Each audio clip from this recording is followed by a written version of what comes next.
মাননীয় প্রধানমন্ত্রী আর মাননীয় স্পিকার কথাটা এ থেকে আমরা বাদ দিতে পারি না? আমার কেন জানি মনে হয় যে এই মাননীয় কথাটা থেকেই কিন্তু সমস্ত অটোক্রেসির জন্মটা বোধহয় হয়।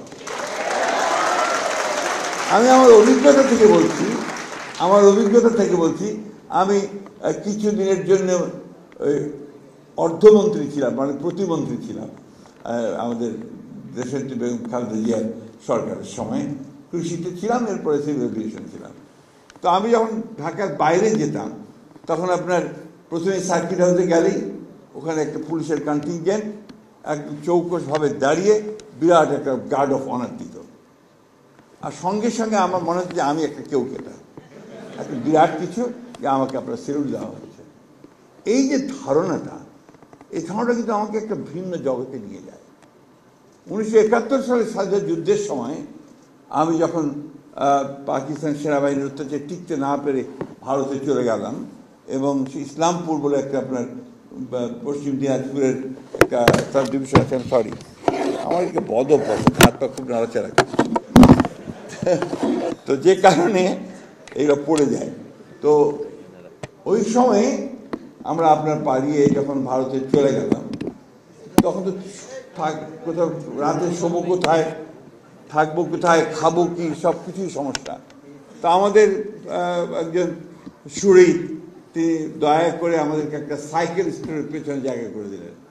একটা আপনার আলমারি করে রাখা আছে, তার পেছনে একটু জায়গা, একটা মানুষ বড়জোর লম্বা হয়ে শুতে পারে।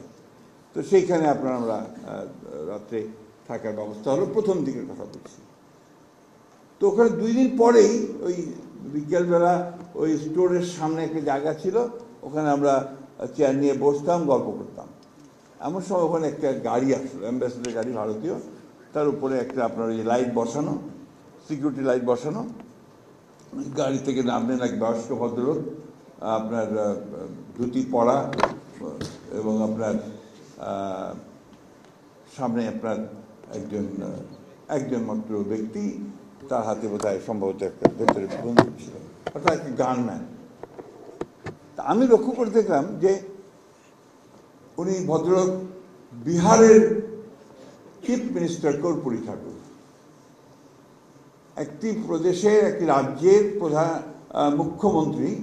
তিনি এসছেন ওই জায়গায়, খবর পেয়ে যে এখানে কিছু বাংলাদেশ থেকে লোক এসছে যারা যুদ্ধ করছে, তাদের সঙ্গে কথা বলতে। তিনি একা শুধুমাত্র তার একজন দেহরক্ষী নিয়ে তিনি সেখানে এসে উপস্থিত হয়েছেন। আর আমাদের এখানে আমাদের যেই মন্ত্রী হয়ে গেল, সেই সম্পূর্ণভাবে ভিন্ন জগতে চলে গেল।